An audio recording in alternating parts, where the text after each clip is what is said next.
வீடியோல ராஷ்டிர பாஷா தான் பார்க்க போறோம். ராஷ்டிர பாஷால ஏகாங்கி பாட்டு இருக்கு இல்லையா, பேப்பர் 1ல ஏகாங்கி பாட்டுல ஃபர்ஸ்ட் வந்து பஹு கி விதா, ரீடி கி ஹட்டி, அந்தேரி நகரி 3 இருக்கு. இந்த 3 மட்டும் படிச்சுட்டாலே இதுல இருந்து நீங்க ஃபுல் மார்க்ஸ் வாங்கிட முடியும். ஸோ இன்னைக்கு நம்ம பஹு கி விதா பாக்குறோம். பஹு கி விதா பேஜ் நம்பர் 82 பாருங்க. 82 எடுத்துக்கோங்க. ஃபர்ஸ்ட் பஹு கி விதாவோட ஏகாங்கி இருக்கு இல்லையா, இதோடைய கேரக்டர்ஸை பார்த்துடலாம். இந்த நாடகத்தில் ஒரு கேரக்டர்ஸ் இருக்காங்க, அவங்கள பார்த்துடலாம். இந்த ஏகாங்கியில் கேரக்டர்ஸ் இருக்காங்க, அவங்கள பற்றி ஃபர்ஸ்ட் பார்ப்போம். கேரக்டர்ஸ் பார்ப்போம். ஜீவன்லால் யாரு? ஏக் தனி வியாபாரி, ஒரு பெரிய வியாபாரி. உமர் 50 வருஷ், அவருக்கு வந்து 50 இயர்ஸ் ஆகுது. ராஜேஸ்வரி ஜீவன்லாலோட ஒய்ஃப், ஜீவன்லால் கி பத்னி. ரமேஷ் ஜீவன்லாலோடைய புத்திர, அவருடைய மகன். கமலா ரமேஷ் கி பத்னி, ரமேஷுடைய ஒய்ஃப். பிரமோத் கமலா கா பாயி, கமலா இருக்காங்க அவங்களுடைய பிரதர். ஸோ அப்போ ஸ்டோரி என்ன அப்படின்னா, ரமேஷ்க்கும் கமலாக்கும் மேரேஜ் ஆகுது. அதை யார் நடத்தி வைக்கிறாங்க? ஜீவன்லால், ரமேஷோட அப்பாவும் கமலாவுடைய அண்ணன் பிரமோத் இல்லையா, அவங்க தான் வந்து நடத்தி வைக்கிறாங்க. ஸோ அப்போ அதுதான் வந்து ஸ்டோரியில் பாருங்க. ஸ்டோரி ஒன்று நம்ம பார்க்கலாம் பாருங்க. பஹு கி விதா ஏக சாமாஜிக் ஏகாங்கி है. பஹு கி விதா வந்து ஒரு சொசைட்டி ட்ராமா. यह ஏகாங்கி வினோத் ரஸ்தோகி का है. வினோத் யாரு? வினோத் रस्तोगी का है, रस्तोगी அவர்களுடையது. उन्होंने इस एकांगी में यह कहा है कि बेटी और बहू में अंदर नहीं होना चाहिए. उन्होंने யாரை குறிக்குது? வினோத் ரஸ்தோகியை குறிக்குது. அவரால் சொல்லப்பட்டது. அவரால் என்ன சொல்றாங்க இந்த ஏகாங்கியில, நமக்கு என்ன சொல்றாங்க அப்படின்னா, பேட்டியும் பஹுவும், மருமகளும் மகளும் அந்தர் நஹீம் ஹோனா செய்ய, அவங்க நடுவுல டிஃபரன்ஸ் இருக்கக்கூடாது அப்படின்னு சொல்றாங்க. दोनों को समान रूप से देखना चाहिए, ரெண்டு பேரையுமே ஈக்குவலா தான் நம்ம பார்க்கணும்னு சொல்றாங்க. समाज में प्रचलित दहेज प्रथा के कठोरता की ओर उन्होंने हमारा ध्यान आकर्षित किया है. சமூகத்துல பிரச்சாலித் நம்மளுக்கு ஸ்ப்ரெட் ஆகிருக்கிற தஹேஜ்னா டவுரி, அந்த பிரதா அப்படின்னா சிஸ்டம், டவுரி சிஸ்டமோட கடோரத்தை, அதோட கஷ்டத்தை, கடுமையை அந்த பக்கமா சைடா உன்ஹோம்னே ஹமாரா தியான், நமக்கு அவரால் நம்முடைய கவனத்துக்கு கொண்டு வர இந்த ஸ்டோரி இருக்கு. இந்த ஏகாங்கியில அதை தான் சொல்றாங்க. ஒரு டவுரி சிஸ்டம் வந்து எப்படி இருக்கு அப்படின்னு சொல்லிட்டு நம்மளுக்கு இந்த ஏகாங்கியில சொல்றாங்க. ஃபர்ஸ்ட் பாருங்க. प्रमोद अपनी बहन कमला को पहले सावन पर अपना घर ले जाने आता है. பஹலே சாவான்றது ஒரு ஃபெஸ்டிவல், சரியா? இப்போ நம்ம ஆடி மாதம்லாம் வந்து முதல்ல கல்யாணம் ஆச்சு, இப்போ கல்யாணம் ஆயிருக்கு அப்படின்னா அந்த முதல் ஆடி மாதம் வந்து பொண்ணை வந்து மாப்பிள்ளை வீட்டுக்கு கூட்டு போயிடுவாங்க. இது ஒரு ஃபெஸ்டிவல், ஒரு சம்பிரதாயம். ஸோ அதே மாதிரி பஹலே சாவனில் வந்து அதே மாதிரி பொண்ணை கூட்டு போகிறதுக்காக என்ன பண்ணுறாங்க, பொண்ணோட அண்ணா வந்து வராங்க. யார்? பிரமோத். இப்போ மேரேஜ் ஆகி யார் இருக்காங்க? ரமேஷ்க்கும் கமலாவும் மேரேஜ் ஆயிருக்காங்க. ஸோ இப்போ கமலாவை கூப்பிட யார் வராங்க? பிரமோத்தோட அண்ணன், பிரமோத் வராங்க. யார்? கமலாவோட அண்ணன் வராங்க. कमला अपनी बहन कमला को पहले सावन पर अपने घर ले आने जाने आता है, लेकिन कमला के ससुर जीवनलाल कमला को नहीं भेजते. கூப்பிட வரும்போது இவர் என்ன பண்ணணும்? அனுப்பணும் இல்லையா? ஆனால் என்ன பண்ணுறாரு ஜீவன்லால் மாமனார் கமலாவை அனுப்பலை. ரீசன் கேட்டால் என்ன சொல்கிறாரு? வே कहते हैं, அவர் சொல்கிறாரு, வே செட் தட் தஹேஜ் கி ரகம் 5000 பாக்கி है. தஹேஜ் டவுரியில் பேலன்ஸ் 5000 இருக்கு, அதை நீ கொடுத்துட்டு என்ன பண்ண, கமலாவை கூட்டுட்டு போ அப்படின்னு சொல்கிறாங்க. தேக்கர் கமலாக்கோ ஜாவோ, லே ஜாவோ, கூட்டுட்டு போ அப்படின்னு சொல்றாரு. பிரமோத் கிட்கிட்டாத்தா. பிரமோத் என்ன பண்றான்? கெஞ்சுறான், ப்ளீஸ் அனுப்பி விடுங்க அப்படின்ற மாதிரி அனுப்புறான், கெஞ்சுறான். பட் கூட அவர் வந்து ஜீவன்லால் நோ அப்படின்னு சொல்லிடுறாரு. फिर भी जीवनलाल राजी नहीं होती, अग्री பண்ணவே இல்லை. ராஜினா அக்ரி பண்ணவே இல்லை. ஆகிர் பிரமோத் கமலா சே கத்தி. அப்போ கமலா என்ன பண்ணுவாங்க? கண்டிப்பாக அழுதுட்டு இருப்பாங்க இல்லையா? அண்ணா கூட போக முடியலையே, அனுப்ப மாட்டாரே மாமனார் அப்படின்னு அழுதுட்டு இருப்பாங்க. ஸோ அப்போ பிரமோத் வந்து கமலா கிட்ட என்ன சொல்றாங்க? நீ கவலைப்படாத, அழாத, अपना मकान बेचेंगे, நம்முடைய வீட்டை வித்துட்டு அவர் 5000 रुपये देकर उसके ले जाओ, நான் உனக்கு வந்து கொடுத்துட்டு அந்த அமௌண்ட்டை கொடுத்துட்டு உன்னை வந்து கூட்டிட்டு போறேன் அப்படின்னு சொல்றாரு. इतने में कमला की सास राजेश्वरी आती है. இந்த நேரத்துல வந்து மாமியார் வராங்க. வந்து என்னாச்சு பையப்பா அப்படின்னு கேட்கும்போது மாமியார் வந்து நல்ல மாமியார். அவங்க வந்து என்ன சொல்றாங்க, பிரமோத்துக்கோ 5,000 தேனே தயார் होती है. சரி அந்த அமௌண்ட்டை நான் கொடுத்துட்றேன் அப்படின்னு சொல்லிட்டு 5,000 ரூபாயை வந்து கொடுக்கறதுக்கு அவங்க ரெடி ஆகுறாங்க. இசி சமய கமலா கா பதி ரமேஷ் ஆத்தா. அதே நேரத்துல கமலாவுடைய ஹஸ்பண்ட் ரமேஷும் வராரு. அப்படி அவர் எங்க போயிருந்தாருன்னா, ரமேஷ்க்கு ஒரு சிஸ்டர் இருப்பாங்க கௌரின்னு, அவங்களுக்கும் அப்பதான் மேரேஜ் ஆயிருக்கும். ஸோ அப்ப ஃபெஸ்டிவலுக்கு கூப்பிட ரமேஷ் வந்து அவங்களோட சிஸ்டர் வீட்டுக்கு போயிருப்பார். அப்படி பஹன் கௌரிக்கோ பஹலே சாவன் பர்லே ஆனே கயாதா. அவர் எங்க போயிருந்தாரு, தன்னுடைய சகோதரி சிஸ்டரோட பஹலே சாவன் பர் ஆனே அவங்க வர்றதுக்காக லே ஆனே கயாதா கூப்பிட போயிருந்தார். லேக்கின் உஸ்கே சாத் கௌரி நஹிமாய். ஆனா அவருக்கு கூட கௌரி வரல. रमेश कहता है रीजन என்ன சொல்றாருன்னா, தஹேஜ் கி கம்மி கே காரண் உஸ்கா விதாயி நஹி हुई. நம்ம வந்து டவுரி கம்மியா கொடுத்ததுனால அவங்கள ரிலீவ் பண்ணல அப்படின்னு சொல்றாங்க. ஸோ எந்த காரணத்துக்காக ஜீவன்லால் வந்து என்ன பண்ணல, மருமகள் அனுப்பலையோ சேம் அதே காரணத்துக்கு மகளும் வரல அப்படின்னு சொல்றாங்க. அப்ப ஜீவன்லால் கி ஆங்கும் புலி. அப்ப ஜீவன்லாலுடைய கண்கள் திறக்குதுன்னா திருந்துறாங்க. ஓகே நம்ம பண்ற தப்புன்னு புரியுது. உनको मालूम होता है कि बेटी और बहू में भेद नहीं है. அவருக்கு புரியுது என்னன்ட்டு, பொண்ணும் மருமகளும் வேற இல்ல, ஒண்ணுதான். வே கமலாக்கோ பிரமோத்துக்கே சாத் பேசிக்க. அப்புறம் என்ன பண்ணி திருந்திட்டு கமலாவை பிரமோத் கூட அனுப்பி விட்டுறாரு. அவ்வளவுதான். இதுதான் வந்து இந்த எஸ்ஏல சொல்லியிருக்காங்க. சரியா, பஹுகி விதா ஏகாங்கிகா சாராங்ஸ். ஓகேவா. நெக்ஸ்ட் பேஜ் நம்பர் 91ல பாருங்க. निम्नलिखित पात्रों का परिचय दीजिए. कैरेक्टर्स கேக்குறாங்க. இதுல 2 கேரக்டர் கொடுத்திருக்காங்க. ஒன்னு ஜீவன்லால், இன்னொன்னு வந்து ராஜேஸ்வரி. ஜீவன்லால் இம்பார்ட்டன்ட் படிக்கலாமா. जीवनलाल बहू की विदा एकांगी का प्रमुख पात्र. ரொம்ப इम्पोर्टेंटाன कैरेक्टर. एकांगी की कथा वस्तु का आधार जीवनलाल की धन लोलुप्त ही है. ஏகாங்கியுடைய அந்த கதையுடைய வஸ்து, அந்த கதாவஸ்து, அந்த கேரக்டர்ஸ் அடிப்படையில, ஆதார்னா அடிப்படையில பேஸ்ட் ஆன் கேரக்டர். ஜீவன்லால் வந்து ஒரு எப்படிப்பட்ட கேரக்டர், தன் லோலுப்த், ரொம்ப ஒரு பணத்துல பேராசை இருக்கிற ஒரு கேரக்டரா காமிச்சிருக்காங்க. अंत में जीवनलाल के मन परिवर्तन द्वारा एकांगी का उद्देश्य पूरा होता है. கடைசியில வந்து ஜீவன்லாலுடைய மனசு சேஞ்ச் ஆகுது, மைண்ட் மாறுறது அப்படின்னால ஏகாங்கியுடைய எய்மை ஃபில்ஃபில் ஆயிடுச்சு மாதிரி காட்டியிருக்காங்க. அடுத்தது இப்போ என்ன சொல்லிடுறாங்கன்னா, ஜீவன்லால் ரமேஷ் और गौरी का पिता. இப்போ ஜீவன்லால் கேரக்டர் பார்க்கலாம். ஜீவன்லால் யாரு, ரமேஷ் और गौरीயோடைய அப்பா. ரமேஷ் की शादी में जीवनलाल बहुत दहेज चाहते थे. ரமேஷுடைய மேரேஜ்ல ஜீவன்லால் ரொம்பவும் டவுரி கேட்டிருந்தாரு. கமலா கே பாயி பிரமோத் ने दहेज दो दिया. பாய் பிரமோத் இருக்கார் இல்லையா, அவர் வந்து தஹேஜை வந்து கொடுக்குறாரு. ஃபார் 5,000 ரூபாயே பாக்கி ரக் ஜாத்தா. ஆனா 5,000 ருபீஸ் வந்து என்ன பண்ணிட்டாரு, பாக்கி வச்சுட்டாரு. ஜீவன்லால் கா லாலச்சி மன் யக் சஹ நஹி பாத்தா. அவருடைய மனசு வந்து இதை என்ன பண்ணல, பேராசை மனசு வந்து அதை வந்து அக்செப்ட் பண்ணிக்கல. இந்த மாதிரி பேலன்ஸ் வச்சுட்டாங்களே அப்படின்னு. ஜப் प्रमोद अपने बहन को पहले सावन पर अपने घर ले जाने आता है. பிரமோத் வந்து தன்னுடைய சகோதரி யாரு கமலாவை பஹலே சாவனுக்கு கூட்டு வரதுக்கு வந்திருக்காரு. வே சாஃப் சாஃப் கஹ தேதா. எப்பயுமே தெளிவா சொல்றாங்க. யார் சொன்னாங்க, தெளிவா சொல்லிட்டாங்க, जीवनलाल தெளிவா சொல்லிட்டாரு. पहले 5,000 रुपये सौंप जाए, उसके बाद कमला को विदाई होंगी. ஃபர்ஸ்ட் வந்து அமௌண்ட்டா செட்டில் பண்ணு, அதுக்கப்புறம் கமலாவை நீ கூட்டிட்டு போ அப்படின்னு சொல்லிட்டாரு. ஜீவன்லால் की भी बेटी है. ஜீவன்லாலுக்கு ஒரு பொண்ணு இருக்காங்க.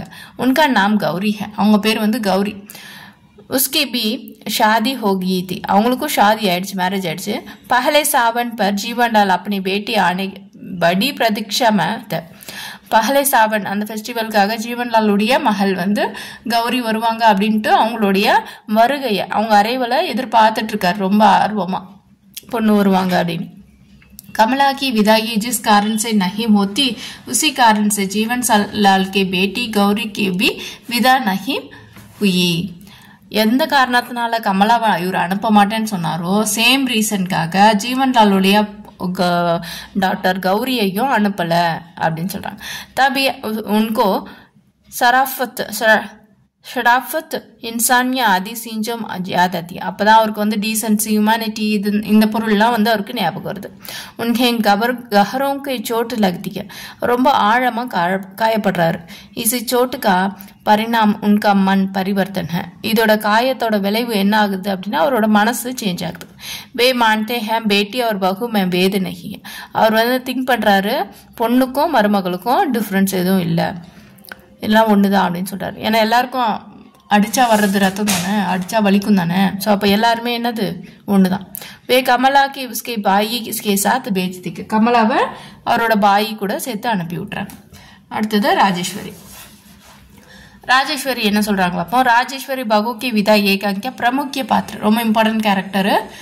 ஜீவன்லால் கி பத்னி ஜீவன்லாலோட ஒய்ஃபு ரமேஷ் கே மாம் ரமேஷோடைய அம்மா.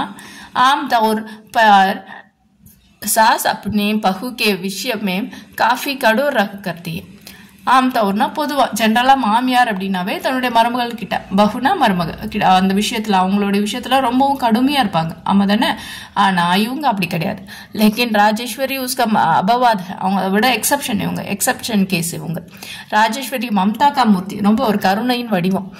हर माम जानती है कि बहू भी किसी माम की बेटी है. எல்லா அம்மாவுக்கும் தெரிய வேண்டியது என்னன்னா மருமகளும் இன்னொருத்தரோட பொண்ணு ஒருத்தவங்களோட பொண்ணு அப்படின்றது இன்னொரு அம்மாவுக்கு பொண்ணு அப்படின்றது தெரியணும் அப்படின்னு சொல்றாங்க. जैसे ராஜேஸ்வரி கௌரி அவர் ராகு தேக்திங்க ராஜேஸ்வரி கௌரிய வந்தோட அரைவலை பார்த்துட்டு இருக்காங்கல்ல எதிர்பார்க்குறாங்களே அப்படிதானே. வைசேஹி கமலாக்கி மாம்பி கமலாக்கி ராகு தேக் ரஹி அவங்க அம்மாவும் அந்த மாதிரி எதிர்பார்த்துட்டு இருப்பாங்க இல்லையா. इसलिए वह प्रमोद को अपने और से 5,000 देने के तैयार होती है. இதனால என்ன பண்றாங்க பிரமோத் வந்து தன் பக்கமா 5,000 ரூபீஸை வந்து கொடுத்து அவங்களுக்கு ரெடி ஆகுறாங்க. சரி கொடுக்கலாம் அப்படின்னு சொல்லிட்டு. राजेश्वरी अपने पति जीवनलाल के लालची स्वभाव के पसंद नहीं करती. ராஜேஸ்வரிக்கு தன்னுடைய ஹஸ்பண்ட் ஜீவன்லாலுடைய அந்த கேரக்டர் அந்த கிரீடி கேரக்டர் அவங்களுக்கு கொஞ்சம் கூட பிடிக்காது. பசந்த் நகி அந்த में जीवनलाल के मन में जो परिवर्तन होता है கடைசியில் ஜீவன்லாலுடைய மனசு வந்து சேஞ்ச் ஆகுது. उसका कारण राजेश्वरी है அதுக்கு ரீசனும் ராஜேஸ்வரி தான் அப்படின்னு சொல்றான். அடுத்தது निम्नलिखित प्रश्नों का उत्तर एक या दो वाक्य में लिखिए दीजिए கொடுத்துருக்காங்க. ஸோ क्वेश्चन आंसर பார்க்கலாம். जीवनलाल ने कमला की विदा क्यों नहीं की. जीवनलाल கமலாவுடைய விதா அவங்களுடைய ரிலீவங்க எதுக்கு கொடுக்கல அப்படின்னு கேட்குறாங்க. दहेज की रकम 5,000 रुपये बाकी थी. அந்த அமௌண்ட் வந்து பெண்டிங் இருக்கு இல்லையா பாக்கியா இருக்கு. इसलिए ஜீவன்லால் வந்து அமௌண்ட் பாக்கி பேலன்ஸ் பே பண்ணாம அனுப்ப மாட்டேன் அப்படின்னு சொல்லிட்டார். அதுதான் ரீசன். கமலா கே சாஸ் ராஜேஸ்வரி கைசா औरत है. கமலாவுடைய மாமியார் ராஜேஸ்வரி எப்படிப்பட்ட பெண்மணி அப்படின்னு கேட்குறாங்க. கமலாவுடைய சாஸ் ராஜேஸ்வரி மம்தா கி மூர்த்தி ஒரு கருணையின் வடிவம் அப்படின்னு சொல்றாங்க. கமலா கா பதி ரமேஷ் கஹாம் கயா தா. கமலாவுடைய ஹஸ்பண்ட் ரமேஷ் வந்து எங்க போயிருந்தாரு. कमला का पति रमेश अपनी बहन गौरी को पहले सावन पर ले आने गया था. பஹலே சாவன்னா அந்த ஃபர்ஸ்ட் ஃபெஸ்டிவலுக்காக தன்னுடைய சகோதரியை கூப்பிட இவர் போயிருந்தார். பிரமோத் வந்து அவருடைய சகோதரி கமலாவை கூப்பிட இங்கே வந்திருந்தார். ஸோ அப்போ ரெண்டு பேரும் அவங்கவுங்க சிஸ்டர்ஸ் வீட்டுக்கு போயிருக்காங்க. அடுத்த ஜீவன்லால் கியோம் பேஜேங் हुई. ஜீவன்லால் வந்து ஏன் பேச்சான் हुई எதுக்கு வந்து ரெஸ்ட்லெஸ்ஸாக ஃபீல் பண்ணுறாரு அப்படின்னா தஹேஜ் பூரா நான் தேனேக்கே காரன் ஃபுல்லாக கொடுக்கல டவுரி ஃபுல்லாக கொடுக்கல அப்படின்ற ரீசனுக்காக கௌரியோடைய விதாயி நஹிமி கௌரியை அனுப்பல அவங்க சென்ட் ஆஃப் பண்ணலை. யஹு பாத்து சுன்கர் இந்த விஷயத்த கேட்டவுடனே ஜீவன்லாலுடைய மனசை வந்து கஷ்டப்பட்டு அவர் ரெஸ்ட்லெஸ்ஸாக ஃபீல் பண்ணுறாரு அப்படின்னு சொல்கிறாங்க. அடுத்தது நிம்னலிக்கு தபதரணும் கே சப்ரசங் வியாக்கியா கீச்சியை பார்ப்போம். இதில் 3 இருக்கு. ஒரு மாதிரி பேசேஜ் இந்த மாதிரி பேசேஜ் கொடுத்துருவாங்க. அதில் வந்து நீங்கள் இதை பார்த்து சந்தர்ப்ப வியாக்கியா விசேஷம் எழுதணும். இதில் பாருங்க மேரே நாம் ஜோ தப்பா லகா மேரே ஸ்தான் கோ ஜோ டேஸ் பகுஞ்சி பரி बिरादरी में जो हंसी हुई उस करारी चोट காவ் ஆஜ் பி ஹரா ஹே அப்படின்னு சொல்றாங்க. என்ன யார் சொல்லியிருப்பாங்க? என்னோட பேர் வந்து கெட்டு போச்சு, எனக்கு வந்து ரொம்ப கஷ்டமா போச்சு, அசிங்கமா போச்சு, என்னுடைய சொசைட்டி முன்னாடி எல்லாரும் என்ன வந்து சிரிப்பா போச்சு, என்னுடைய அது நான் வந்து கடுமையா பாதிக்கப்பட்டேன், அந்த காயம் இன்னும் எனக்கு பசுமையா இருக்கு அப்படின்னு சொல்றாங்க. யார் சொல்லியிருப்பா? கரெக்ட், ஜீவன்லால் சொல்லியிருப்பாரு. யார்கிட்ட? பிரமோத் கிட்ட. சரியா? இப்ப சந்தர்ப்ப பாருங்க. यह वाक्य बहू की विदा नामक एकांगी से दिया गया है. एकांगिकार श्री विनोद रस्तोगी का है. विनोद रस्तोगी क्या उड़ेद? प्रमोद अब अपने बहन कमला को पहले सावन पर घर ले जाने आता है. கமலாவை வந்து பஹ்லே சாவன் ஃபெஸ்டிவலுக்கு கூப்பிடுறதுக்கு வந்திருந்தாரு. அப்பதான் எப்ப சொல்றாரு? அப்பதான் ஜீவன்லால் பிரமோத் से एक वाक्य कहते இந்த மாதிரி சொல்லியிருப்பாரு. व्याख्या जीवन का लाल का विचार है. जीवनलाल उड़िया என்னன்னா कमला की शादी समय बारातियों का उचित आधार बारातियों को उचित आधार नहीं हुआ. ஜீவன்லாலுடைய என்னன்னா கமலாவுடைய, அதாவது கமலான்னா அவருடைய பையன், இவ மருமக கமலா மருமகள் இல்லையா, பையனோட கல்யாணத்துல ஷாதியில அந்த பாராத்தியம்னா ஊர்வலம், பொண்ணு மாப்பிள்ள ஊர்வலம் வருவாங்க இல்லையா, அதுல வந்து உச்சித்த ஆதார் நல்ல சிறந்த ஒரு ரெஸ்பெக்டை கொடுக்கல, வரவேற்பை கொடுக்கல. இஸ்கா காரன் உன்கே விராதரினா ரிலேட்டிவ்ஸ் முன்னாடி அவருக்கு அவமானமா போயிடுச்சான் அப்படின்னு சொல்றாரு. இஸ் சோட்டுக்கோ பூல் நஹி, அதோட காயம் வந்து இன்னுமே நான் மறக்கல அப்படின்னு சொல்றாங்க. இப்போ ஒரு மேரேஜ்னா இப்படி பொண்ணு மாப்பிள்ளைய கூப்பிடுவாங்க, வரவேற்புலாம் நடக்கும், ஏதாவது ஒரு சின்ன விஷயம் இருக்கும், இருக்காமலாம் இருக்காது, ஆனா அதையே பிடிச்சிட்டு பேசிட்டு இருக்க கூடாது இல்லையா. மேரேஜ்ன்றது பெரிய ஒரு ஃபெஸ்டிவல், பெரிய விஷயம், நிறைய அரேஞ்ச்மெண்ட்ஸ் பண்ணணும், நிறைய ப்ராப்ளம்ஸ் பிளஸ் வந்து மணி செலவாகும். அப்படி இருக்கும்போது ஒரு வரவேற்பு கொடுக்கல, ஒரு சின்ன மிஸ்டேக்கு, அதை வந்து பெருசா பேசுறாரு ஜீவன்லால். விசேஷதா इसमें जीवनलाल के लालची स्वभाव को दर्शाया गया है. இதனால ஜீவன்லாலுடைய கேரக்டர் என்னன்றது நம்மளுக்கு புரியுது. அடுத்தது इन मोतियों का मूल्य समझने वाले यहाँ कोई नहीं है, पानी से पत्थर नहीं पिघल सकता அப்படின்னு சொல்றாங்க. யார் சொல்லியிருப்பா? இன் மோத்தியம், இந்த முத்தோடைய வேல்யூ வந்து இங்க புரிஞ்சுக்க ஆள் கிடையாது. தண்ணினால இங்க கல்லை வந்து கரைக்க முடியாது அப்படின்னு சொல்றாங்க. யார் சொல்லியிருப்பா? கரெக்ட், பிரமோத் சொல்லியிருப்பார். சந்தர்ப்ப ये वाक्य बहू की विदा नामक एकांगी से दिया गया है. एकांगी श्री विनोद रस्तोगी का है. பிரமோத் अपने बहन कमला से एक तरह कहता है. யார்கிட்ட? பிரமோத் வந்து தன்னுடைய சிஸ்டர் கமலா கிட்ட இந்த மாதிரி சொல்றாரு. வியாக்கியா இப்போ ஏன் சொல்லியிருப்பாங்க? ஜீவன்லால் வந்து அனுப்ப மாட்டேன்னு சொல்லிட்டாங்க. ஸோ கமலா வந்து அழுதுட்டு இருப்பாங்க இல்லையா. ஸோ இப்போ ஆறுதல் சொல்லிட்டு வீட்டுக்கு போறணும் இல்லையா. பிரமோத் வந்து ஆறுதல் சொல்றதுக்கு வராரு. என்னன்னு?